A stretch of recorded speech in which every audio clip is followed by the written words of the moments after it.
Bonjour, alors bienvenue dans ce nouvel épisode du balado Savoir tenir compagnie. Aujourd'hui, je reçois Philippe Latour, entrepreneur en série. Vous allez voir, passionné du monde de l'entrepreneuriat.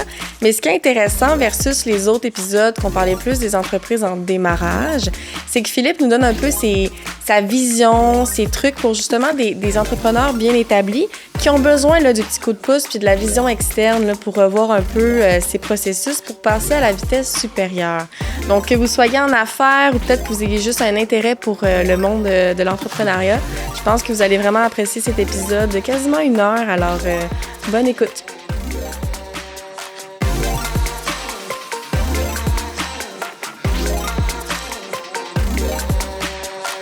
Allô, Philippe. Bienvenue Bonjour. au balado Savoir tenir compagnie. Très contente de te recevoir aujourd'hui. Bien, merci de l'invitation. Alors, dis-moi, avant qu'on commence, j'ai déjà plein de questions pour toi, puis je suis sûre que les gens qui nous écoutent aussi. Dis-moi un petit peu, parle-moi de ton aventure là, dans le monde de l'entrepreneuriat. Comment ça a commencé? Qui tu es? Raconte-moi ça. Ben, je peux peut-être commencer par dire ce que je fais aujourd'hui. Ouais. En fait, je suis président-directeur général de 2 entreprises, Drainvac et Metal MP. C'est 2 fabricants d'aspirateurs centrales. On est dans plusieurs pays, puis on a différents canaux de distribution. Je suis aussi associé principal pour un cabinet de conseil qui s'appelle Latour Conseil stratégique. On accompagne des entrepreneurs un peu partout au Québec. Puis je suis aussi partenaire aviseur pour une compagnie qui est dans nourriture qui s'appelle Pretty Ugly. Fait que c'est... Ça en fait? Tu manques pas de job? Non, c'est assez varié. Puis justement, si tu pouvais décrire en un mot, en une image, ton aventure entrepreneuriale, là, jusqu'à aujourd'hui, ça ressemblerait à quoi? Oh, une image, je dirais peut-être des montagnes russes, parce qu'il y a des hauts et des bas. Là. C'est sûr que depuis la COVID, là, c'est quand même assez c'est complexe à être en business. Puis je le vois beaucoup chez des clients, je le vois beaucoup autour de moi. Les tarifs, la hausse des taux d'intérêt, la baisse de consommation, la guerre. Il y a comme une espèce d'incertitude géopolitique qui fait en sorte que les gens sont stressés, ne savent pas trop où ça s'en va. On sent que ça change. Fait que je dirais qu'il y a beaucoup de hauts, beaucoup de bas. On essaie qu'il y ait le moins de bas possible. C'est le plus de hauts. Travailler fort puis être positif, mais exactement. Il y a des facteurs qui sont pas évidents, là, c'est sûr. Non, c'est ça. C'est surtout dur quand tu as des facteurs externes. Tu as beau travailler fort pour faire tout ce qui doit être fait comme il faut. Contrôle. Puis à la fin, des fois, ça donne pas les résultats. Fait que c'est ça que je vois qui est le plus décourageant là, chez mes clients là, qui est autour de moi. Puis justement, comment ça a commencé cette aventure entrepreneuriale-là? Comment t'as plongé un peu dans ce monde-là quand t'as eu la piqûre? Là? Ben moi, c'est drôle parce que j'ai commencé vraiment jeune. À 15 ans, je me suis fait demander pour des cours de tennis privés parce que j'étais professeur de tennis. J'ai enseigné le tennis jusqu'à 40 ans. Puis je me suis lancé là-dedans. J'ai fait du porte-à-porte. J'ai ramassé des clients. L'année d'après, il y avait le Publisac. Fait que j'ai passé ma petite annonce dans le Publisac. Puis là, j'ai ramassé, j'étais sur la Rive-Nord de Montréal. Puis les gens qui s'entraînaient avec moi, c'était tous des pros des villes avoisinantes. Fait que je leur filais des clients. Impossible. Puis on avait comme, à un moment donné, on avait une bonne base de clients. J'avais 8 profs qui travaillaient pour moi de 15 ans jusqu'à 21 ans. Là. J'ai laissé ça aller tranquillement quand j'étais rendu plus université. Là. Mais c'est là que ça a commencé. Après ça, j'ai été plus intrapreneur. Puis en 2019, ça faisait 20 ans. J'avais touché un peu à tout dans les entreprises, plus en croissance, d'autres décroissance. J'avais fait des redressements. Je m'étais rendu jusqu'à des postes de président ou vice-président, directeur général. Puis là, j'ai dit, regarde, je vais me mettre au service des entreprises du Québec là, pour aider les plus petits entrepreneurs. Parce que souvent, on voit les consultants, ils vont focusser sur les grosses entreprises. Ouais. Puis pourtant, quand tu regardes un peu le paysage démographique des entreprises, c'est des petites entreprises, puis on dirait que personne ne veut les aider. C'est elles qui ont besoin d'un petit coup de pouce. Puis moi, je suis un gars à la base de PME. J'ai travaillé dans des grosses entreprises comme SNC-Lavalin puis Cogeco, mais j'aime beaucoup le contact direct avec les entrepreneurs. Puis c'est souvent les mêmes patterns pour les aider. Fait que je me suis lancé là-dedans. Puis là, la COVID est arrivée. Ouais. Fait que je pensais que ça serait un échec, mais maintenant, je peux dire que ma firme de conseil est COVID-proof parce qu'au contraire, là, j'ai eu tellement de clients qui devaient protéger leur cash flow, se réorienter, se réinventer. Fait que des planifications stratégiques, on en a fait énormément pendant ce temps-là. Puis ça a aidé beaucoup d'entreprises là, partout au Québec. Bien, bravo, c'est très important. Puis c'est le fun de voir ça, justement, qu'il y a des entreprises qui sont passées à travers cette grosse vague d'incertitude, là, c'était pas évident, là. Non, ben tu sais, je pense que l'incertitude, puis ça va aussi, je l'avais vécu beaucoup comme gestionnaire. Ouais. Tu sais, il y en a qui sont hyper insécures quand ils perdent un employé. Ouais. Moi, j'ai un côté créatif, puis je le vois tout le temps comme une opportunité. Tu sais, je me dis, c'est le temps de se redéfinir, c'est le temps de revoir. Y a-tu des gens à l'interne qu'on peut donner des promotions, remettre les bonnes personnes dans les bons sièges? Tu sais, je pense qu'il faut le voir. Tu sais, tu peux pas empêcher les gens de grandir, puis c'est naturel que les gens restent, puis après ça, ils s'en aillent, puis de plus en plus, avec les nouvelles générations, les gens veulent apprendre, ils ont une soif de découvrir plein de trucs, fait qu'ils vont se promener de plus en plus. Tu sais, avant, on disait quelqu'un reste 10 ans, c'est bon. Aujourd'hui, si t'as un employé pour 3 à 5 ans, t'es déjà chanceux. Fait que, tu sais, je pense qu'on n'a pas le choix de vivre avec ça, puis je pense qu'il faut l'aborder de façon positive, de se dire, regarde, on repart avec une page blanche, puis là, qui qu'on a, puis qu'est-ce qu'on peut leur donner comme rôle, comme responsabilité, puis revoir un peu en fonction des forces puis des défis des gens qui sont déjà en place, puis refaire quelque chose qui est probablement mieux, puis transformer quelque chose qui est négatif à la base en quelque chose qui peut être très positif. C'est bon ça, parce que c'est vrai que des fois, juste l'exemple de quelqu'un qui quitte, on peut se dire on va remplacer pour le même poste, mais c'est un moment de réfléchir, de s'asseoir, de restatuer peut-être sur d'autres choses. C'est-tu la bonne? Ouais, c'est ça. C'était-tu la bonne description? Parce que tu sais, les gens évoluent, mais l'entreprise aussi évolue, les besoins évoluent. Fait que ce qui était vrai quand tu as fait ton organigramme puis tes rôles, responsabilités, souvent les gens dans les entreprises, ils vont faire ça comme si c'est statique, mais c'est pas statique, là, c'est dynamique, ça bouge tout le temps, puis il faut que ça évolue. Puis ce qui est bon, ce qui était bon il y a 2 ans, c'est plus nécessairement adapté. Là, ton entreprise a grossi, ton entreprise a rapetissé, tu as perdu un gros client dans un domaine X, mais là, faut que tu focuses plus dans un domaine Y. Fait que ça demande pas nécessairement les mêmes champs de compétences. Fait que je pense que c'est important. Puis justement, au moment où tu t'es dit, OK, là, il y a un vrai besoin pour les entreprises, justement les entreprises en croissance ou en démarrage, comment tu t'es plongé là-dedans, puis comment tu t'es dit, OK, là, c'est le moment, là, j'y vais? Ben moi, je publiais beaucoup sur LinkedIn depuis des années. Fait que je dirais que mon gros, le gros de ma clientèle vient de là. Tu sais, à un moment donné, on le dit souvent, de publier sur les réseaux sociaux, les gens apprennent à te connaître, apprennent à voir c'est quoi tes valeurs. Puis tu sais, il y en a beaucoup des gens qui me disaient, ben j'aimerais ça travailler avec toi. Souvent, tu vas donner des opinions aussi. Moi, j'aime ça. Je pense qu'il faut donner pour recevoir. Fait que je partage beaucoup de conseils sur cette plateforme-là. Puis à un moment donné, les gens, ils te suivent, puis ils aiment ça tes conseils, puis ils en veulent un peu plus. Puis là, ben, quand il y a une opportunité, ils se disent, ben là, hey, ça pourrait être le fun de travailler ensemble. Tu sais, j'avais beaucoup de gens qui venaient et disaient, hey, tu fais ça, tu fais ça. Fait que je dis, oui, tu sais, je suis capable de t'aider à ce niveau-là. Ou si je suis pas capable, ben, je peux te référer parce que j'ai un bon réseau. Fait que c'est comme ça que ça a commencé, de fil en aiguille. Puis Drainvac est arrivé parce qu'à la base, j'ai fait la planification stratégique de Drainvac. On a fini l'exercice de planification stratégique, puis mon partenaire a dit, ben crème, ça serait le fun d'avoir quelqu'un pour opérer ce changement-là. Fait qu'on a décidé de s'entendre, puis de fil en aiguille, je suis passé de directeur général à président, puis copropriétaire. Puis après ça, on a fait une acquisition ensemble d'une deuxième entreprise. Fait que après ça déboule. Là. Ouais, le plan stratégique, il a bien fonctionné. Ça a bien marché. Ça a bien marché. Puis toi, est-ce qu'en ce moment, tu te spécialises plus du côté des entreprises en démarrage ou en croissance ou bien établies? C'est quoi un peu? C'est sûr que ça prend quand même un certain niveau. Là. Les plus petites entreprises, je pense qu'il y a d'autres organismes qui sont moins coûteux que moi, puis qui sont plus adaptés là, à ces besoins-là. C'est sûr que là, dernièrement, je fais beaucoup de travail avec des repreneurs. Je suis en train même de finaliser là, une analyse de profil de reprenariat. Ah ouais, c'est intéressant. Fait que, ça serait quoi? Oui, parce que souvent, je me faisais demander beaucoup, en tout cas, Phil, si tu vois une opportunité, tu m'en parleras.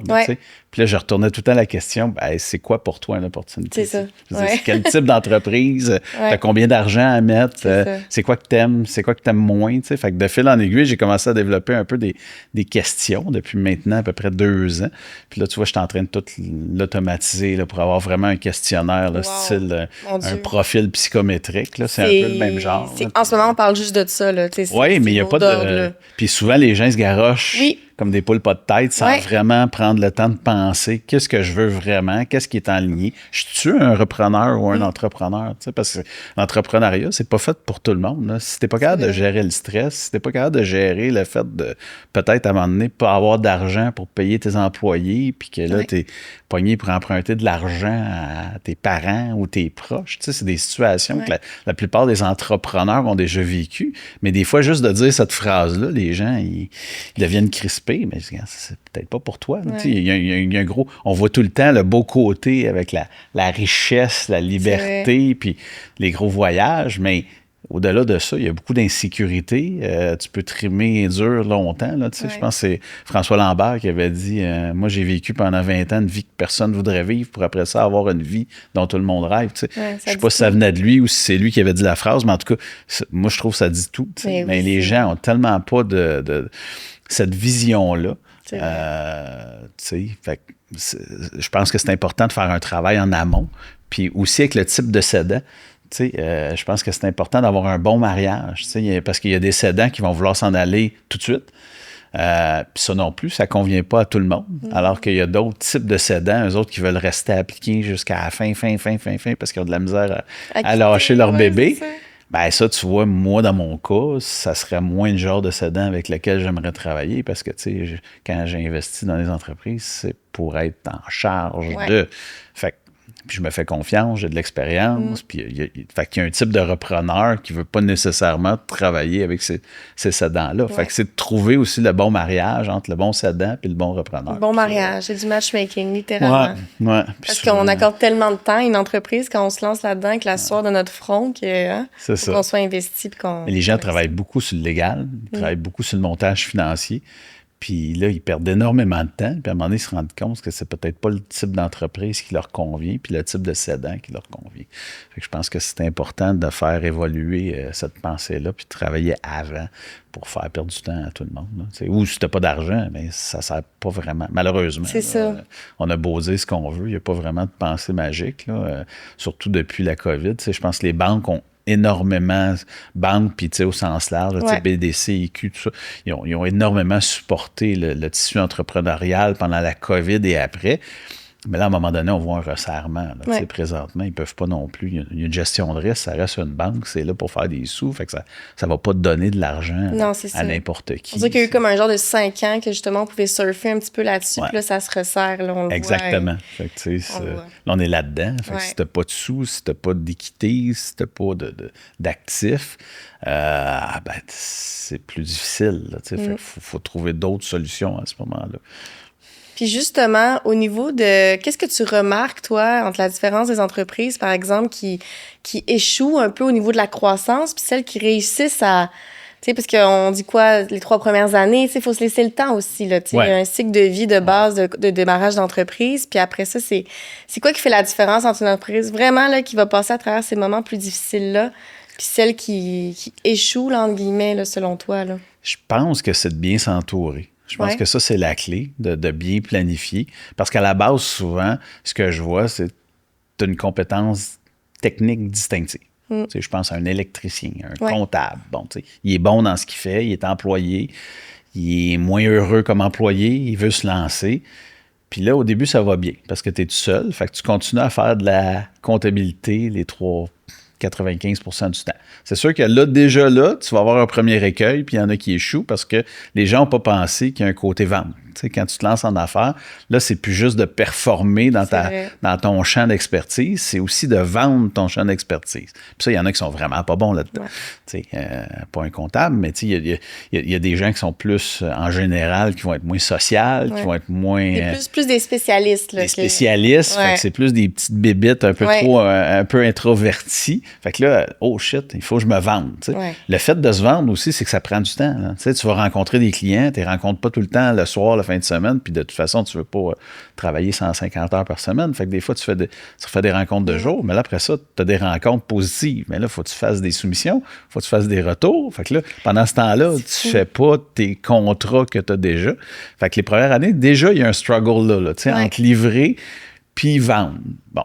Souvent, on passe à travers ça. On met du jus de bras pour travailler plus fort. Après ça, on grossit. Puis là, c'est là que souvent, ça va déraper parce que là, tu te rends compte que tu commences. Si tu grossis, tu fais des embauches. Si tu fais des embauches, ben, tu fais des RH. Si tu es un électricien, puis tu embauches un autre électricien, il faut que tu fasses des achats parce que là, tu as un autre camion à acheter. Tu peux avoir de l'inventaire de bobines de fil à gérer. Fait que là, tu fais de l'approvisionnement. Fait qu'en fait, tu te mets à faire tout sauf ça dans quoi tu es bon. Puis c'est là souvent que ça dérape. Puis c'est là que les gens, s'ils n'ont pas l'humilité de bien s'entourer, de prendre acte de ça, puis de dire, OK, j'ai besoin soit d'aller chercher de la formation ou soit de m'entourer de gens qui ont des expériences puis des habiletés qui sont complémentaires, puis des forces qui sont complémentaires aux miennes. C'est là que ça va...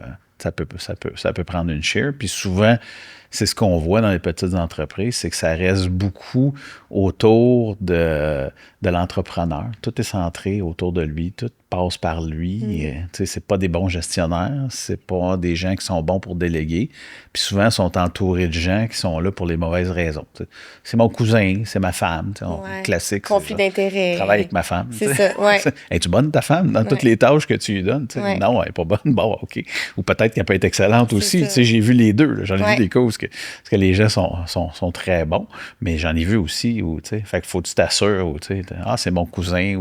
On va souvent y aller par connaissance parce que ça nous fait un peu peur l'embauche. La confiance n'est pas tout le temps là. Fait que t'aimes mieux avoir des gens que tu connais, qui sont dans ton cercle, que des gens qui ont les compétences complémentaires aux tiennes. Alors que c'est ça l'erreur. Fait que là, c'est souvent là où, à un moment donné, moi, ce que je vois beaucoup, c'est que l'entreprise, elle va grandir, mais à un moment donné, elle va plafonner. Puis c'est souvent l'entrepreneur qui est au centre de toutes les décisions. C'est lui le goulot d'étranglement, puis c'est à cause de lui que ça ne progresse pas. Fait qu'à un moment donné, c'est là que ça devient intéressant. Puis moi, souvent, je travaille avec ces gens-là, puis je dirais... C'est là que tu embarques, là. Bien, souvent, je vais embarquer, puis quand je fais une analyse, puis je dis dans 99% des cas, la première étape, c'est de mettre un coordonnateur des opérations, un directeur des opérations, de mettre quelqu'un pour sortir le patron des opérations. Souvent, ça va être un bon vendeur, le patron, mais c'est pas quelqu'un qui est bon avec les ressources humaines, comme je dis. C'est comme 15 chapeaux à porter, sinon, là, c'est plein de postes. Là. C'est ça. C'est de bien se connaître, là. Aussi, oui. Tu le disais tantôt avec ton questionnaire pour le reprenariat, quelle entreprise j'ai envie de reprendre, quels sont mes intérêts, de penser à ça aussi quand ça commence à grossir, de dire c'est quoi mes forces puis c'est quoi mes faiblesses. Puis aller chercher des gens en complément qui viennent m'appuyer là-dessus parce qu'on peut pas tout faire. Là. Exact. C'est là l'erreur, là. Puis souvent, tu vois des gens, au début, quand je me suis lancé, je parlais d'alignement parce que tu as les ventes, marketing, puis tu as les opérations, puis tu as souvent les finances qui sont un peu entre les deux pour balancer. Fait que ça te prend un alignement le plus parfait possible. Puis j'ai vu vraiment deux types. Là. Il y a des entrepreneurs, c'est des vendeurs incroyables. Ils pensent à vendre. Ils vendent, ils remplissent le pipeline, puis après ça, ils se mettent de bord, puis ils disent « OK, je livre ça comment? » Puis ça amène toutes sortes de problèmes. Puis l'autre bord, ben, t'en as que c'est plus des cartésiens. Eux autres sont plus opérateurs. Fait que là, eux autres, ils opèrent. Fait que là, ils mettent tout en place. Là. Ils vont dépenser une fortune pour une usine, pour une pancarte, faut les listes de prix. Tout faut que soit fait super, mais ils n'ont pas pensé que ça leur prend des clients. Fait que là, eux autres aussi, ils ont dépensé une fortune. Puis là, ils arrivent. Là. Fait que, tu sais, dans les deux cas, tu vois que tu as un débalancement d'une fonction par rapport à l'autre. C'est pas bien aligné. Fait que c'est ça. Fait que ça prend tout le temps un petit peu un juste milieu. Puis il faut que tu avances un petit peu à la fois de chaque côté. Là. Fait que c'est là que des fois, c'est intéressant de t'asseoir, de regarder avec quelqu'un qui a une vision externe, qui est à 30 000 pieds, puis qui peut te donner des guidelines, qui l'a déjà fait, puis de te sortir toi-même des opérations. Parce que, je dirais, la plupart du temps, mes clients, ils ont déjà les réponses, mais ils ne prennent pas le temps de réfléchir. Ils sont dans le day-to-day, ils sont en mode réaction, puis ils font que ça. Fait que d'engager quelqu'un de l'externe, de le payer, puis de dire, ben là, il faut que je prenne 1h30 avec lui. Puis, fait que là, moi, je les sors des opérations. Puis là, ça fait qu'on se pose des questions. Puis toi, qu'est-ce que t'en penses? Puis comme je dis, souvent, moi, je vais les guider, mais les réponses, ils les ont déjà. C'est leur entreprise, c'est leur expertise, mais ils le font pas. Fait que ça, c'est important, c'est de penser. Puis après ça, quand je dis ils le font pas, c'est de le mettre en application. C'est de faire des suivis avec eux. Parce qu'il y a une grosse différence. Quand j'ai fait des planifications, puis que les gens n'ont pas pris le volet accompagnement après pour la mise en place du plan qu'on a déterminé. Ça se fait pas. Tu leur parles 2 ans plus tard, puis il n'y a rien qui a été fait. C'est ça. Tandis que si tu as des gens, encore une fois, mettons, quelqu'un à l'externe, ou que tu mets en place un flow stratégique, ça peut être des gens à l'interne, mais qui se sortent eux-mêmes les opérations. T'sais. Souvent, les gens vont faire le stratégique en même temps que l'opérationnel dans le même meeting du lundi. Ben, ça, c'est un recipe for disaster. Là. C'est sûr que ça ne marchera pas. Fait que de faire un flow stratégique, puis ta pensée, puis ta planification stratégique prennent une place avec des meetings distincts, déjà là, ça fait une grosse différence, puis ça permet de déployer un plan qu'on a mis en place.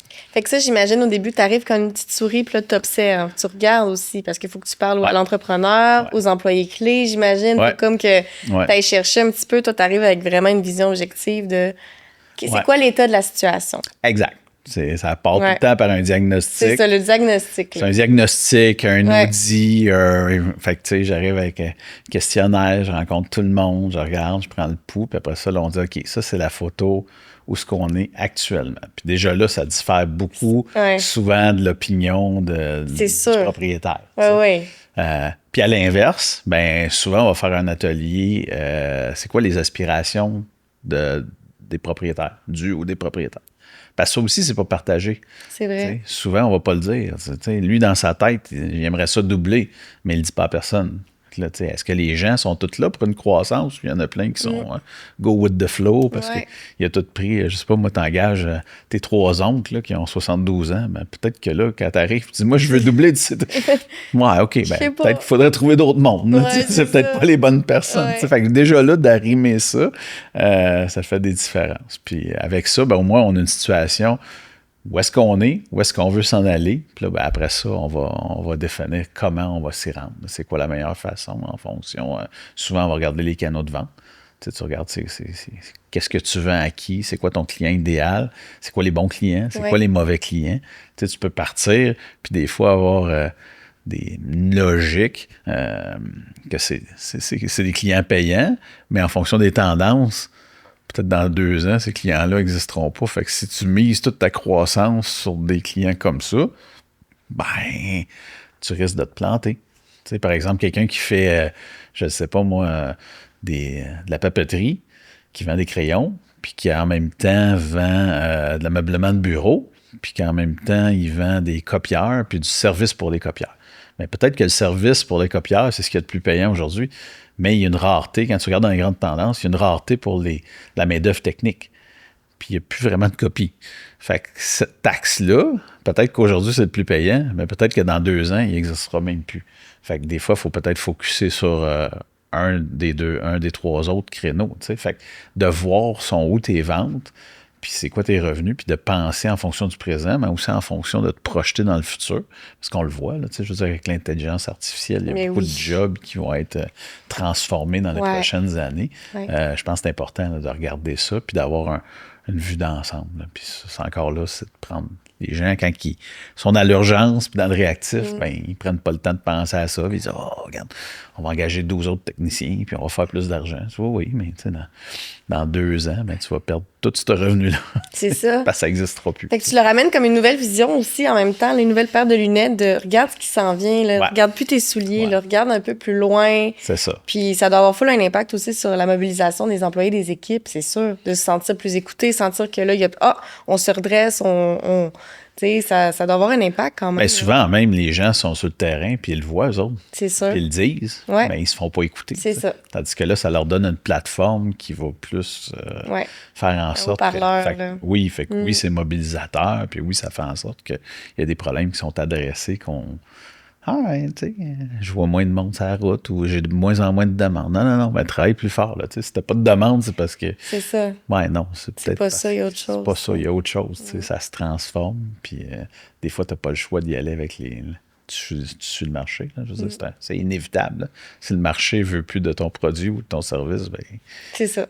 Tu pourras pas combattre ça. Là. C'est pas avec plus essayer de le prévoir un petit peu plus d'avant. Ben, c'est ça. Tu essaies de le prévoir si tu peux. Là, c'est quand même le fun. Puis comment tu vois la différence entre justement une entreprise, parce que c'est normal, des fois, il y a des ralentissements. Là, je veux dire, ça peut pas être tout le temps. On y va. Des fois, ça l'est. Des fois, faut prévoir aussi que parfois, bon, il peut y avoir des petits ralentissements un peu plus normaux. Puis des fois, il y a des ralentissements que, là, on sonne une cloche, c'est pas normal, puis il faut se réveiller. Comment qu'on fait pour savoir la différence quand justement notre entreprise est plus sur le... Ça, c'est dur. C'est dur, là. Ça, je dirais il n'y a pas de recette miracle, ça. Non. On t'appelle. Ouais. On dit là, Philippe. Ouais, ben même moi, des fois, je suis comme. T'essayes de faire les hypothèses le plus possible. Ouais. T'essayes de te baser sur. Tu lis, tu regardes. Est-ce que c'est temporaire ou c'est structurel? Bon. C'est pas évident, mais dans tous les cas, à un moment donné, je pense qu'il faut pas avoir peur de prendre des décisions. Je pense que c'est ça qui est important. Là, à un moment donné, si ça va moins bien puis que ta structure est trop grosse par rapport à ce qui se passe, ben il faut que tu réagisses. Tu peux pas laisser l'auto rentrer dans le mur puis la regarder lentement slider. Faut être réactif, faut être flexible. Ouais. Fait que je pense que c'est de regarder ses bonnes ressources puis de s'assurer que tu gardes les bons éléments en place. Mais des fois, tu n'as pas le choix, même si c'est des bons éléments, de les laisser aller. Là, je pense que c'est... On le voit beaucoup présentement. Il y a beaucoup de ralentissement. Fait que je pense que ta question est très à propos. Oui, si on regarde aujourd'hui, il y a beaucoup de PME présentement qui sont là et qui disent, ben, regarde, je pense d'avoir une vue externe, c'est toujours bon. C'est sûr. De se challenger avant de faire quoi que ce soit. Parce qu'à l'inverse, il y en a qui ont la gâchette rapide. Là, dès que ça va un petit peu moins bien pendant un mois. Faut comme le juste milieu, dans le fond. Il faut comme être équilibré là-dedans. Là. Moi, je voyais beaucoup le contraire. Dans plus les PME, c'est genre ça va bien, on embauche, ça va un peu moins bien, ou il y a un petit peu moins de ventes, ben on coupe. Ouais. Puis là, ça fait des entreprises que tu regardes sur le long terme qui ont toujours stagné, parce que c'est du stop and go, puis c'est à recommencer à chaque fois. Ouais.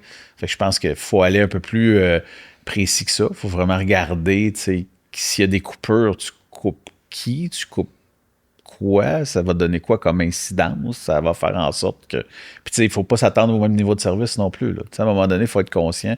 Quand j'ai déjà fait des coupures, j'en ai fait dans le passé, quand tu fais du redressement, ben là, ça se peut que le client y appelle et dise « Hey, j'ai pas eu ma boîte le lendemain. » Ben non, ça va être le surlendemain, parce que présentement, on est dans un crunch, puis on n'a pas le choix. Fait que je pense qu'il faut être prêt à vivre aussi avec les conséquences. Mais à un moment donné, est-ce que tu vas perdre le client parce que tu le livres une journée de plus? Si oui, ben fais pas ça. Si c'est un pacemaker, puis tu as besoin, on parle en termes d'heures, ben peut-être que c'est pas la bonne affaire. Mais à ce moment-là, il faudrait trouver autre chose à couper. Peut-être que tu peux couper les médias sociaux pendant un bout de temps. C'est l'ensemble des coûts puis des dépenses qui doivent être... tout doit être analysé dans ce temps-là, mais je pense qu'aujourd'hui, la ressource la plus importante d'une entreprise, c'est tes ressources humaines. C'est tes gens. Avant de couper dans tes gens, je pense que souvent, les gens ne réalisent pas à quel point il y a des dépenses qui peuvent être coupées avant de couper des salaires. Puis, d'ailleurs, on le voit avec clients en ce moment, l'IA, que justement, il y a beaucoup de gens qui ont été coupés, puis il y a des entreprises qui font des rollbacks, puis qui ramènent des gens exactement. Parce qu'ils ont surestimé. Fait que ça me fait penser un peu à ça, des décisions un peu précipitées, sans avoir regardé un petit peu plus sur le long terme, d'être dans l'émotion, puis finalement... c'est la façon facile de faire des mises à pied. Ouais. Mais je pense que de redresser tes dépenses, de regarder tes coûts aussi, tu peux faire beaucoup d'argent, de chercher des sources alternatives d'approvisionnement, de tout t'assurer. Tes marges sont-tu correctes? Y a-tu des clients que tu vends à perte? Peut-être tu peux couper le client ou tu peux l'augmenter. Ça va te donner une rentabilité. Souvent, c'est des belles occasions pour se poser des questions quand ça va bien, puis des fois, tu as une espèce de... t'as un gros client qui est important en dollars, puis qui est important en marge, puis ça camoufle un peu une inefficacité dans l'ensemble de ton organisation. Il y en a beaucoup d'entreprises qui sont comme ça. Puis là, quand tu perds ce client-là, ou que ce client-là ralentit, tu n'as pas le choix de te regarder dans le miroir, puis de regarder tout ton fonctionnement. Puis souvent, mais c'est pas nécessairement... Avant de couper des gens, il y a beaucoup de dépenses que tu peux couper ou, comme je dis, travailler tes coûts puis travailler tes marges. Ça fait une méchante différence. Puis là, tu peux redevenir rentable aussi avec un volume qui est moins gros. Fait que ça, c'est super intéressant. Puis si le volume augmente, parce qu'il faut aussi que tu mettes en place une structure que si ton volume augmente, mais ta structure n'augmente pas nécessairement en conséquence. Parce qu'à la fin de la journée, les gens voient ça comme ça va de soi, alors pas forcément. Là. Ben, sinon, c'est parce que tu ne fais pas d'argent. Tu t'achètes juste plus de mots de tête. C'est ça. Si tu n'as pas une bonne structure qui fait en sorte que tu peux augmenter ton volume sans nécessairement augmenter tout le reste, t'as rien gagné. À ce moment-là, c'est pas un bon modèle d'affaires. Là. Je pense qu'il faut travailler ton modèle avec tes coûts, puis avec tes dépenses, puis ton mode de fonctionnement. C'est sûr qu'il y a une manière de l'optimiser. C'est sûr. Puis justement, j'avais dans mes questions un petit peu la différence entre une entreprise qui est fonctionnelle, tu sais, que ça avance, ça fonctionne, puis une entreprise qui est performante. T'en as parlé justement, là, tu l'as effleuré, ce genre de prendre le temps, réfléchir, prendre les bonnes décisions, mais de manière analytique et constructive. Là, ça fait partie un peu de la recette du succès d'une entreprise qui va performer plus sur le long terme. Ben, c'est ça. Ouais.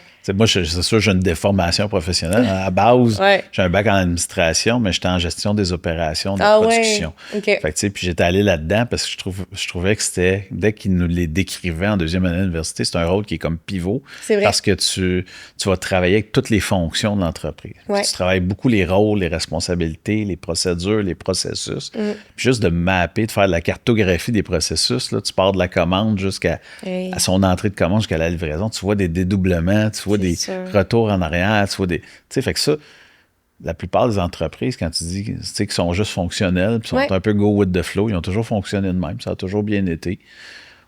Ils se posent pas ces questions-là, mais quand c'est le temps, là, quand ça va mal, c'est le temps de retomber, là, tu sais, c'est la page blanche, puis puis on dit, OK, mais là, on fait quoi? C'est qui fait quoi? Il y a des tâches qui sont faites en trip, il y a des tâches qui devraient être faites qui sont pas faites au niveau d'un contrôle financier, contrôle qualité, etc. Fait que c'est de même. Puis c'est fascinant. Puis je dirais, dans les grosses entreprises, des fois, c'est encore pire. Là, je suis sûre. Ça doit être choquant. Zéro la question. Le contraire, mais ils ne se posent pas la question. Quand ça fonctionne, ben non, ça fonctionne. Pour qu'on ait regardé, fouiné puis optimisé, alors qu'il y a des lacunes là, à regarder. Là. Ouais, moi, j'ai déjà fait prise d'inventaire dans une grosse entreprise. Puis là, c'était comme, on était dans un warehouse, puis le produit en tant que tel valait une fortune. Puis là, ils disaient, OK, on fait l'inventaire. Puis là, on va le compter. Fait que là, l'inventaire, pour eux, c'était de compter tout ce qu'il y avait dans l'entrepôt. Puis je dis, OK, mais on calcule ça en quelque part, combien on est censé en avoir, là, mettons, je sais pas, moi, c'est des télés, là. C'était pas des télés, là, mais mettons, c'est des télévisions, là. Tu as un entrepôt rempli de télévisions. Puis là, tout ce que tu fais comme inventaire, c'est de calculer les télévisions, le nombre de télés. Je dis, OK, mais si on en compte 5000, là, on est supposé d'en avoir 5000? On est supposé d'en avoir 8000? Ouais, c'est ça. Ah non, on fait pas ça ici, là. On n'a jamais fait ça. Ça va bien de même. Je dis, ouais, OK. Je dis, ça se peut que quelqu'un ouvre la porte en arrière puis sorte 3000 télés puis il n'y a personne qui s'en rend compte. T'sais. Non, ben ça marche pas ici. Puis, quelques mois après, il y avait eu dans le journal, justement. Non, impossible. Il y a eu un problème. Il y avait eu un problème comme ça, que c'était justement une espèce de truc de backdoor que les gens de l'entrepôt, tu sais. Ouais. Bon, tu sais, c'est un exemple simple, mais à un moment donné, quand tu fais un inventaire, tu es supposé déjà d'avoir que ce soit. C'est plus ça, là, mais même un fichier Excel qui comptabilise tout ce que tu es censé avoir en inventaire, tu es supposé de regarder plancher à liste puis liste à plancher. Tu peux pas regarder juste qu'est-ce que. Non. Tu sais, qu'on parle d'entreprises qui font des millions et voire des milliards, c'est fou. Qui se posent pas de questions. Okay. Ça va bien, c'est ça, c'est correct, mais tu sais. Ouais. Heureusement, malheureusement, mais la plupart des PME, ça, nos entrepreneurs, c'est pas des gestionnaires, mais c'est du monde qui savent compter. Fait que ça, c'est des trucs qu'ils catchent rapidement, ça n'arriverait pas. Des PME, ils vont savoir c'est quoi leur inventaire. Ils connaissent leurs affaires. Ils savent qu'est-ce qu'il y a de la valeur, ils connaissent leurs affaires un peu trop, parce qu'ils sont dans le micro. Ils devraient pas le connaître autant que ça, mais au moins, ça évite là, des grosses pertes de ce genre-là. Mais oui, que ça soit toutes les grandeurs d'entreprise, je pense qu'il faut améliorer les processus. Il y a beaucoup de réingénierie, là, tu vois, c'est à la mode là, dans les grosses entreprises comme des banques, là, par exemple, chez Banque nationale, là, il y a des équipes de réingénierie des processus parce qu'ils se rendent compte que c'est des dinosaures, là, puis c'est d'une lourdeur incroyable là, quand tu essaies de changer quoi que ce soit. Oui, c'est ça. Il faut que ça évolue. Là. Puis, tu en parlais tantôt, justement, d'entrepreneurs qui ont de la difficulté à déléguer. On s'entend. Puis qu'on soit salarié d'une entreprise ou entrepreneur, il y en a qui ont de la difficulté. C'est difficile, c'est pas évident. Mais encore plus quand tu es un entrepreneur, puis on faisait un parallèle avec le repreneuriat tantôt, c'est comment tu t'amènes les gens à justement se conscientiser sur le temps fait trop, là. Puis là, il faut que tu délègues davantage ou même il faut que tu te retires. Des fois, tu le disais, on va amener encore d'autres des opérations, puis toi, tu vas aller te concentrer sur autre chose. Comment tu vois ça, là? Mais je pense que c'est pas compliqué de les convaincre. Je pense qu'ils le savent. Je pense qu'ils le vivent. Je pense qu'avec une conversation, avec quelqu'un de l'externe comme moi, au fond, d'eux, ils le réalisent. Ils savent. J'ai plein de richesses, mais je suis pas capable d'utiliser mon bateau parce que je suis tout le temps au bureau le samedi, dimanche. Ma femme est fâchée. J'ai jamais tant de qualité. Je veux dire, ça a été nommé, renommé par l'entourage. Fait que la plupart des gens le savent, mais ils savent pas comment. Fait que je pense que d'avoir un aide extérieure puis de réaliser que oui, si tu engages la bonne personne, si tu mets tes critères clairs en fonction de ce que tu veux avoir, puis tu engages une personne qui a les bonnes compétences, au bon salaire. Ça aussi, là, c'est difficile. Parce que souvent, les entrepreneurs, ils vont se donner un petit salaire puis beaucoup d'à côté. Oui, c'est ça. Fait que là, après ça, tu arrives, puis là, ils essaient d'engager, puis tu dis, ah ouais, mais ce poste-là, tu veux un poste X, ça vaut 100 000. Mais voyons, je me donne même pas ça par année. Oui, mais tu sais... T'as un bateau, puis tu te payes une voiture, puis tu te payes des dividendes, puis fait que oui, tu gagnes ça par année. Ouais, à un moment donné, c'est dur à réaliser, mais au final, oui. À un moment donné, ça prend quelqu'un de l'extérieur qui va dire, ben regarde, c'est peut-être ton package au complet, là, peut-être qu'en salaire, ton T4, c'est pas ça, mais je pense que tu gagnes ça. C'est ça, ça revient à ça. Là. Puis nonobstant ce que tu gagnes, c'est pas ça qui est important. Aujourd'hui, il y a un salaire à l'extérieur, puis il faut... Ça vaut ça, puis il faut que tu donnes des salaires en fonction de ce que tu veux. Si le poste vaut, je sais pas moi, 100 000, puis tu engages quelqu'un à 50 000, puis tu es tout fier de ta shot parce que tu as sauvé de l'argent, ben guess what? T'en as pour ce que tu payes dans la vie, fait qu'elle va t'en donner... son rendement sera pas extraordinaire, puis probablement qu'il va te décevoir, puis probablement que ça va te conforter dans ton billet de pas vouloir déléguer. Puis là, tu dis, je le savais qu'elle était pas bonne. Ben oui, mais tu sais, t'as pris, je veux dire...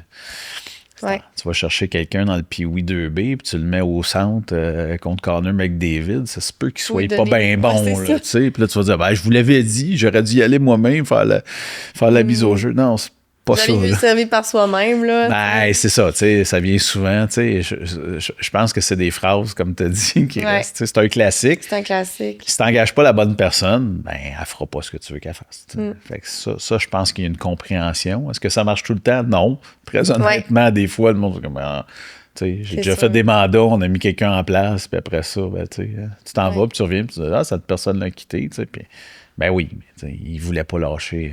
Il était pas bon, OK. Définis-moi, il était pas bon. Mais il était pas capable de me nommer les 800 sortes de vis qu'on utilise.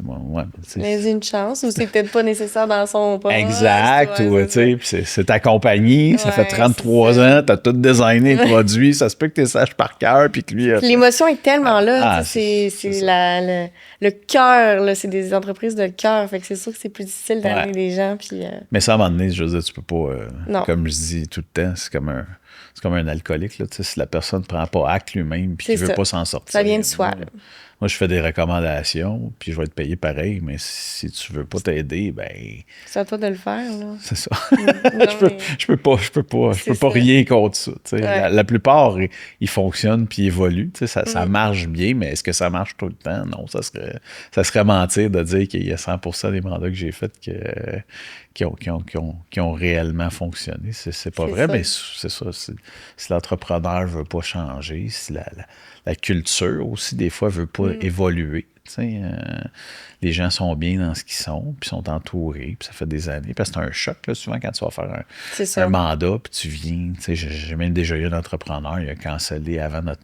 Parce que souvent, le processus finit avec le lac à l'épaule, puis le lac à l'épaule adressait beaucoup le problème de vente, parce que justement, il y avait trop de ventes par rapport à la capacité, puis là, il fallait choisir. Fait que un des propriétaires qui était en charge des ventes, il m'a dit, je pense pas qu'on va se rendre au lac à l'épaule. Là, on n'aura pas besoin là, de finaliser parce que pour lui... Ça vient brasser beaucoup de choses. Là. C'est ça. C'était trop confrontant, là, cet exercice-là, de le faire. Fait que ça m'est arrivé juste une fois, heureusement, mais ça reste quand même... Il faut être prêt à recevoir les conseils. Là, oui, ben c'est ça, si tu veux. Oui, puis maintenant, j'ai un gros... J'ai un questionnaire avant même de commencer un mandat, parce que ça arrive souvent, que je l'ai vécu souvent, puis ceux-là, je les ai pas pris, les mandats, où c'est l'entrepreneur qui dit, ben là, toute mon équipe me dit que j'ai tort, puis moi, je sais que j'ai raison. Fait que viens dans mon équipe dire à tout le monde qu'ils ont tort. Tu sais, C'est sûr que t'en as eu ça. C'est parce que c'est eux autres qui ont raison. Là, Ouais. À un moment donné, il y avait vraiment un problème. Mais tu vois que le gars, il n'a pas l'humilité, puis il n'a pas Non. l'ouverture Ouais. pour prendre acte de ce que son équipe lui dit. Ben, c'est pas moi qui va changer quoi que Non, ce soit. c'est Puis ça. moi, je suis pas là pour Ouais. ramasser des sous. Là. Je suis là pour aider les gens. Là. Fait que, tu sais, si je le vois déjà que ça fonctionnera pas, ben, je m'engage même pas. Puis ça, c'est arrivé. Là. J'en ai tout le temps quelques-uns par année sûr, là, hein. qui m'appellent. Puis ils sont Phil, j'ai ce problème-là. Oui, OK. Puis là, je l'écoute parler, puis je le vois tellement que. Tu le sais déjà. Ouais. Tu dois avoir des profils d'entrepreneurs en tête, là, que tu le sais. Ah ouais, OK, ben, ça, c'est telle personne-là, ça. Il y en a vraiment beaucoup, pareil. Ouais, c'est ça. Il doit y avoir quand même... Ouais. Puis, tu sais, aussi, cohérence. ils veulent skipper l'autre erreur que les gens font, ils veulent skipper le diagnostic pour que ça coûte moins cher. Tu sais. Ah Puis là, oui. derrière, C'est je la sais que base c'est du ça le squelette. problème. Tu sais. Ouais. Non, ça, c'est probablement la conséquence. Tu sais. La Ouais. cause est haute. Tu sais. Ouais. Mais il faut trouver la cause racine qu'ils appellent. Là, tu sais. Ouais, Il faut c'est ça. vraiment Ouais. creuser. Tu sais. Mais souvent, les fois que je l'ai fait, pas de. Tu sais, je me fiais au début, tu as moins d'expérience, puis là, tu pars, puis tu te dis, gars, j'ai pas besoin de faire un diagnostic, c'est un tel, problème de ressources humaines, problème de processus, problème de. Puis, dans 100% des cas, c'était pas ça le vrai problème. Tu sais. Mais bon. Faut quelqu'un de l'externe. Puis j'imagine que tu dois avoir quand même des gens récurrents, là, des clients récurrents, que ça doit être le fun, que tu dois avoir évolué là, à travers les années, puis que tu fais Ouais. des mandats Ouais. répétés un peu pour voir, OK, là, on a mis le plan d'action en marche, parfait, prochaine étape.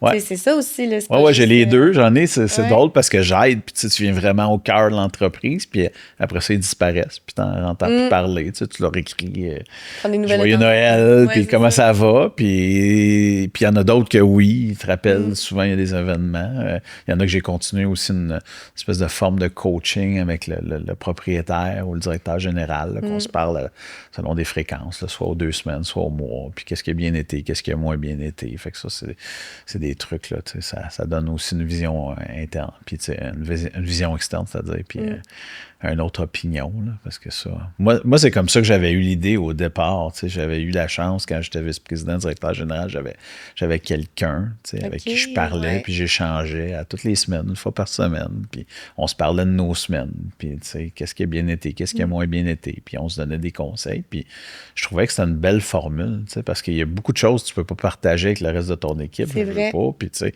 souvent ta femme, elle va te dire que t'es beau puis t'es fin, tu sais, elle a pas J'allais dire, ramener ça à la nécessairement... maison tout le temps, t'as besoin Ben, de... en plus, tu sais, tu veux pas nécessairement, Non. puis t'as pas nécessairement non plus, tu sais, des chums, tu sais, tu vas... C'est ça. Tu sors avec tes chums le jeudi soir, ben, ils ont Envie de t'échanger vraiment des idées.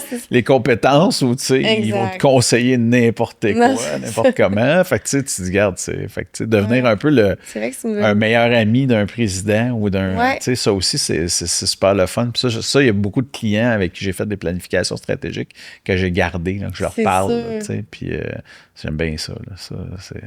Tu sais, moi, j'ai rien à préparer, j'arrive, ils me comptent leur semaine, puis on fait juste échanger, puis c'est... Ça doit leur faire du bien, là. Comme Ouais, tu des dis, fois, on peut même faire ça. moi, je me questionne. Je dis, ben, Ouais, ça c'est sert à rien. Tu sais. Non, c'est super important, Ça mes t'amène appels aussi à avec toi, réfléchir.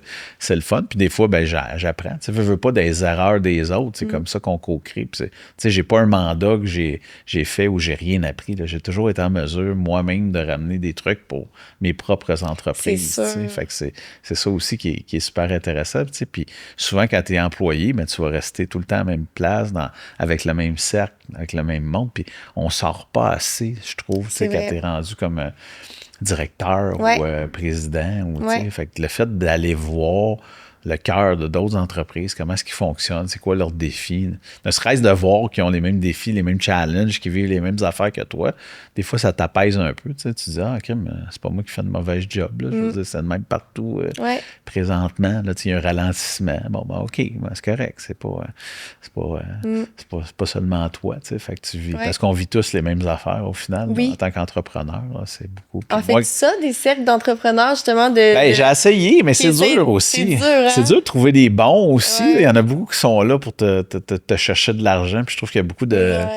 il y a beaucoup de flafla là, dans Ouais. les groupes privés là, où il y a Je suis des d'accord, invités je comprends. vedettes. Puis après ça, ben là, c'est des montants C'est quand des même bonnes assez, sommes, là, oui. assez importants. Alors qu'au Fait final, que- c'est juste de discuter puis de s'échanger des idées Ben, puis c'est nos ça. réalités, là. Fait que moi, j'ai un réseau, j'ai comme justement des Ouais. amis entrepreneurs. Là. On est qu'on s'est connus là, au travers de LinkedIn, puis à force de faire. Puis là, on se fait des soupers, puis on jase de nos nos génial. affaires. C'est ça, au final. Ça coûte rien. Non. Je veux dire, ça, c'est ce qu'il y a de mieux. Ouais.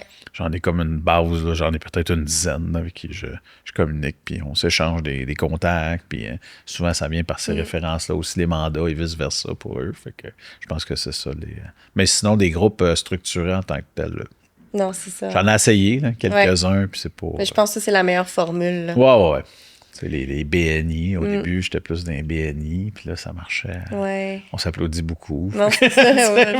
C'est puis tu sais, j'aime pas non plus le concept de référencer parce que tu es dans un cercle et non en fonction des compétences. Tu sais, parce que souvent, je vois dans ces groupes-là, tu es obligé de référencer, tu sais, quand tu vois toutes les semaines. Toujours un peu les mêmes aussi dans ce temps-là. Là, oui. Fois. Puis tu sais, c'est comment je te référence. Tu sais, je vois les groupes d'entrepreneurs, mettons, sur Facebook, LinkedIn, puis tout ça. Puis là, je te référence un tel, je te référence un tel. Mais là, tu vois qu'ils référencent, mais c'est parce que c'est le BNI de, je sais pas moi, Mascouche, ou c'est le BNI de Laval. Ou tu vois que c'est tout le même monde, mais tu sais, as-tu vraiment validé les compétences de cette personne-là ou parce que tu déjeunes avec une fois par semaine, tu sais qu'elle est incompétente? Ou, des fois, oui, mais je suis pas certain que c'est fait de façon très exhaustive dans la plupart des cas. Puis moi, en tout cas, moi, si je réfère à quelqu'un, c'est parce que je l'ai déjà essayé ou je vais te dire, regarde, j'ai eu des bons commentaires, mais je ne l'ai jamais essayé. Mais je pense que c'est ton nom à la fin de la journée. Faut que tu fasses attention à ça. Là, puis tu ne veux pas vivre des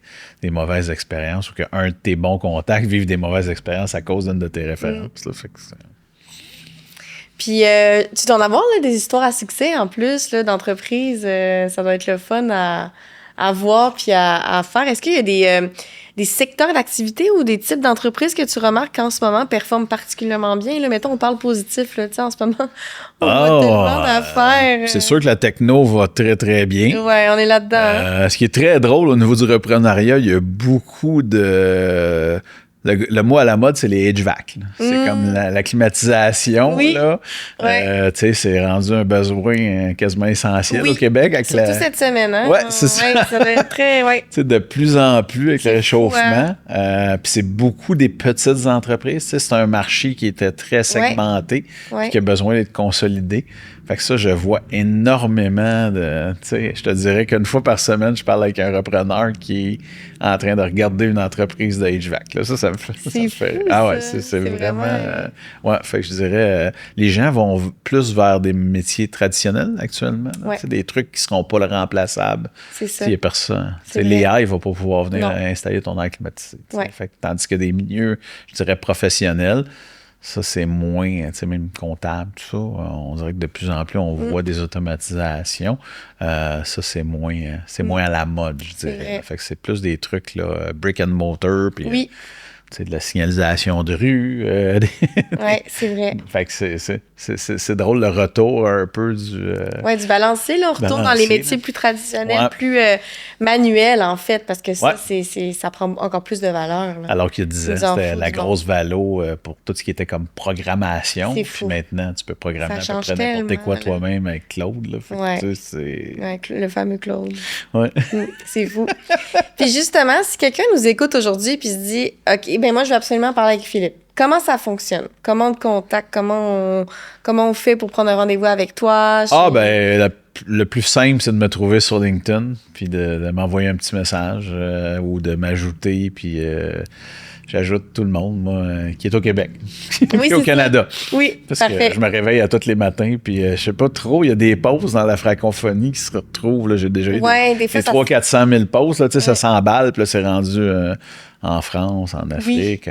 Tu dois avoir des demandes des fois, mais là, c'est vraiment marché québécois et canadien. Moi, c'est plus québécois-canadien. C'est ce que je veux. Puis vraiment québécois que je veux travailler. Fait que c'est juste de m'inviter tout simplement, puis de venir discuter avec moi. Puis si je peux vous aider, je vais le faire. Puis si je peux pas, je vais vous référer. Là. Parfait. On va mettre de toute façon ton profil dans la description du balado. Excellent. Puis un petit conseil que tu voudrais donner à une entreprise justement qui est déjà en démarrage, parce que souvent, je demande aux invités un conseil pour quelqu'un qui veut se lancer en affaires. On parle beaucoup de ça parce que souvent, c'est « fais-le, vas-y, lance-toi et la force de le faire », mais quelqu'un qui est déjà en entreprise puis qui se questionne peut-être, là, ça serait quoi ton conseil? plus gros conseil présentement, je dirais, c'est de ne pas avoir peur d'apprendre.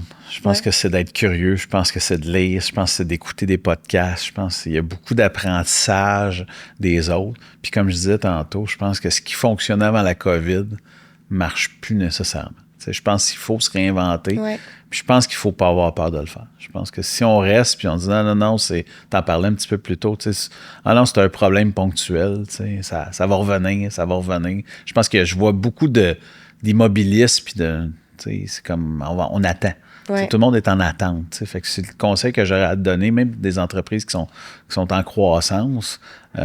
C'est comme, faut falloir vous réinventer. T'sais. Ce qui marchait quand vous étiez petit ne marchera pas nécessairement quand vous êtes plus grand. Fait que ça soit de la gestion, que ça soit de la stratégie, que ça soit... On peut tout le temps apprendre, mais je pense qu'on est dans des années où il y a des gros changements, puis il faut pas avoir peur d'apprendre. Faut pas avoir peur non plus aussi de manquer le train. Là. Je pense qu'il faut y aller à sa vitesse. Là. Je pense qu'il y a beaucoup de pression indue. Là, c'est vrai. Je vois beaucoup de cédants qui sont comme « Hey, faut que je vende, parce que j'ai peur, je vais manquer le train. » Mais si t'es pas à vendre, t'es pas à vendre. Là. Ouais. On en parle tellement qu'on dirait que ça crée une pression. Ouais. Autant les gens veulent soit être repreneurs ou soit être cédants de ce temps-là, puis tout le monde est comme... Puis là, ça donne des espèces de trucs hors de proportion. En fait, oui, je t'avance, mais si tu m'offres 16 fois la valeur de ce que ça vaut. Fait, en fait, t'es pas à vendre. Non, fait, arrête, puis perds pas ton temps à aller sur des forums, puis sur des rencontres de cédants, puis de repreneurs avec Repreneuriat Québec. Je veux dire, ton entreprise va bien, tu es heureux, ben continue à essayer d'apprendre à la place sur comment tu peux la rendre encore meilleure, puis comment est-ce que, tu sais, puis ça, c'est une autre affaire aussi quand tu es en croissance, ben peu importe le stade, normalement, tu devrais avoir un plan de sortie, tu sais, parce que tu es toujours mieux, tu sais, on en parlait, autant les gens sont réactifs dans leurs opérations, mais sont réactifs aussi quand vient le temps de vendre, tu sais, souvent, c'est pas ceux qui sont vraiment à vendre, puis qui vont vendre, ben ils sont rendus trop loin dans le processus. T'sais. Ils n'ont pas planifié de relève, l'entreprise dépend encore beaucoup. Il y a tellement des étapes avant. Là. Ben oui, c'est ça. Ça peut se planifier en 2 à 5 ans avant, là, des fois. Mais fait que là, les gens, ils tombent malades, ils perdent un gros client, ils n'ont pas l'énergie de remonter ça, il faut se réinventer. Tu es rendu à 72 ans, ça commence à être l'AI, c'est complexe. Là, je veux dire, moi, j'ai mon père à 80, là, puis je fais du service technique là, avec lui pas mal souvent. Là, mon cellulaire est déplugué, j'ai plein de... C'est un autre monde là, pour ces gens-là. Fait qu'à un moment donné, avant d'être rendu là, je pense qu'il faut déjà avoir commencé à planifier un petit peu plus que ce qui est fait présentement. Là. Je vois encore beaucoup de gens qui... Tu le disais tantôt, les gens ne se projettent pas dans l'avenir. Ouais. Ils restent dans le présent, puis ils font juste hope for the best, mais c'est pas comme ça que ça fonctionne. On dirait que c'est rafraîchissant comme conseil de justement dire... arrêtez d'écouter tout ce qui se passe. Vous, si vous n'êtes pas prêt à vendre ou si vous n'êtes pas prêt à acquérir une entreprise, peu importe, on s'assoit un petit peu, puis on respire, puis on regarde là, où est-ce qu'on en est. C'est comme rafraîchissant. On est tellement dans go, la réactivité. Ça repart avec tout ce que tu as dit depuis le début du balado, justement. Même les repreneurs. C'est ça. Quand je fais l'exercice de repreneur, je suis comme, t'es pas un repreneur. Non, c'est ça. Tu serais pas capable. Là, c'est pas, ça t'enlève rien. Là, tout le monde se sent interpellé par ça. Ouais, c'est ça, exactement. Puis je vois, il y a une grosse tendance présentement. Je vois beaucoup d'investment bankers, des gens qui étaient chez Walter Capital, chez GE Capital, qui étaient dans les banques, puis qui ont fait des acquisitions. Puis là, mais c'est pas des opérateurs. Fait que ça aussi, c'est un gros manque. Il manque de gens un peu comme moi qui opèrent des business. Puis là, ils font quoi? Ben, c'est beau, tu vas l'acheter, mais après ça, il faut que tu mettes quelqu'un en place pour opérer ton entreprise. Tu ne peux pas rester. Oui, tu vas avoir le côté financier. C'est super intéressant. Il y a tout le reste. Il y a tout le reste aussi. Souvent, ces gens-là, justement, on en parlait, c'est plus des introvertis, c'est plus des cartésiens, c'est plus des stratégiques, mais c'est pas des gens qui sont opérateurs, puis c'est pas des gens qui vont aller parler ou se retrousser les manches puis changer l'huile dans une machine, puis c'est pas des gens qui sont vendeurs non plus. C'est important aussi de bien... C'est de réfléchir, en fait, avant. Là, c'est ça. Puis de pas à tout prix essayer d'être à la mode puis dans la saveur du moment. Là, je pense que c'est ça le conseil que je donnerais à tout le monde. J'aime beaucoup. Puis l'idée d'apprendre aussi, toujours. Je pense que c'est important, puis on l'oublie beaucoup. Mais de toujours s'informer là-dessus, de ne pas prendre pour acquis un peu nos compétences, puis au contraire, de regarder un petit peu qu'est-ce qu'on peut... Parce qu'on a un peu un but. À un moment donné, tu dis, regarde, ça... ça roule, puis ça roule bien, puis Ça j'ai fait de c'est l'argent, tu sais, puis là, C'est là le... Oui, mais c'est le pas défi. parce que t'en as fait il y a 10 ans que là, t'en fais encore. Puis, tu sais, des fois, souvent, ce que je vois présentement, c'est beaucoup de ça. Des gens, justement, qui pigent dans le vieux gagné, tu sais, qui en ont fait beaucoup dans les années 80, 90, Ouais. 2000. Puis là, c'est, OK, là, ça a commencé à changer. Puis avec la COVID, là, il y a vraiment un point de bascule. Puis là, tout d'un coup, là, ça marche plus pantoute, mais les gens, ouais, ça va revenir. Ben écoute, la COVID, ça fait 6 ans, là. La COVID a le dollar un peu pour ça. Oui, ça aussi, fait, ça fait là. quelques années. Ça a un impact énorme, mais là, effectivement, ça fait déjà, on est en 2026, c'est fou, ça. là. Puis il y en a que ça allait mal aussi, là, Ouais. puis qui ont blâmé la COVID. Ça. Tu sais, tu voyais que... Ça a juste... Tu dis, regarde, il y en avait qui étaient dus pour mourir aussi, probablement qu'on a sauvé, là, tu sais, avec des fonds, avec la banque, puis les gouvernements, puis tout ça, toutes les aides, mais ça reste que c'est pas des bonnes entreprises. Puis aujourd'hui, tu le vois que là, ça a retombé. Il y a un petit pic là, temporaire, là, parce que les gens étaient chez eux, puis là, pour toutes ces raisons-là, ça a fait revenir le volume pendant un petit... Mais là, on revient à la nouvelle réalité, puis c'est pas ça. Fait que... Ben merci Philippe, c'était super agréable plaisir. de discuter avec toi. Puis je pense qu'il va falloir qu'on se fasse une deuxième partie éventuellement ça pour un peu des nouveaux conseils. Mais de toute façon, on va mettre tes infos dans la description pour que les PME qui nous écoutent puissent prendre contact avec toi. Mais merci, c'était super agréable. Merci encore de l'invitation. C'est vraiment le fun.